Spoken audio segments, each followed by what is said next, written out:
అంతవరకు పవన్ కళ్యాణ్ గారు అడుగుతున్న పాయింట్ అయితే మాత్రం తను ఎలక్షన్స్ ముందు చెప్పిన మాట ఇప్పుడు నెరవేర్చమని అడుగుతున్నట్టున్నారు.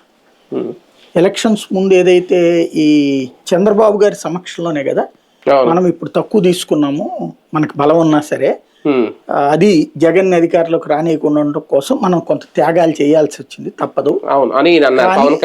నెక్స్ట్ మనం 30% సీట్లు తీసుకుంటాము నామినేటెడ్ గాని ఇతరత్ర స్థానిక సంస్థలు కానీ అన్నారు. సరే, అది అయిపోయింది, ఎలక్షన్ అయిపోయింది, గెలవడం అయిపోయింది.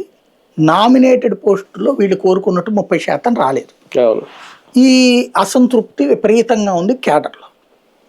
అది ఒక రకంగా పవన్ కళ్యాణ్ గారు దాన్ని కవర్ చేయడానికి, కన్విన్స్ చేయడానికి చాలా ప్రయత్నించిన మనకి మిగతా పార్టీలకి జనసేనకు ఒక స్పెషాలిటీ ఉంది. నాకు అది ఒక్కోసారి తలుచుకుంటే నవ్వు వస్తుంది అనమాట. ఇప్పుడు తెలుగుదేశంలో ఉన్నటువంటి వాళ్ళు చంద్రబాబు నాయుడు ముఖ్యమంత్రి కావాలని కోరుకుంటారు, ఆయన నేను ముఖ్యమంత్రి కావాలని కోరుకుంటారు. లోకేష్ ముఖ్యమంత్రి కావాలని కోరుకుంటారు, ఆయన ముఖ్యమంత్రి కావాలని కోరుకుంటారు. ఇది వైసీపీలో ఉన్నోళ్ళు జగన్ అట్లా కోరుకుంటారు. కానీ నేను ముఖ్యమంత్రి కావాలని పవన్ కళ్యాణ్ కోరుకోపోయినా ఆయన ముఖ్యమంత్రి కావాలని, నేను నాయకుడిని కాదని ఆయన ఈ స్థాయిలో లేను అని పవన్ కళ్యాణ్ ఫీల్ అవుతున్నా, లేదు నువ్వు ఈ స్థాయిలో ఉన్నావని, నువ్వేమా నాయకుడు, ఈ విషయాల్లో నా వల్ల కాదురా నాయన అంటే, లేదు నీ వల్లే అవుతుంది అని ప్రెషర్ చేసి ఆయన నాయకుడిని చేసే ఏకైక పార్టీ జనసేన, పవన్ కళ్యాణ్. అంటే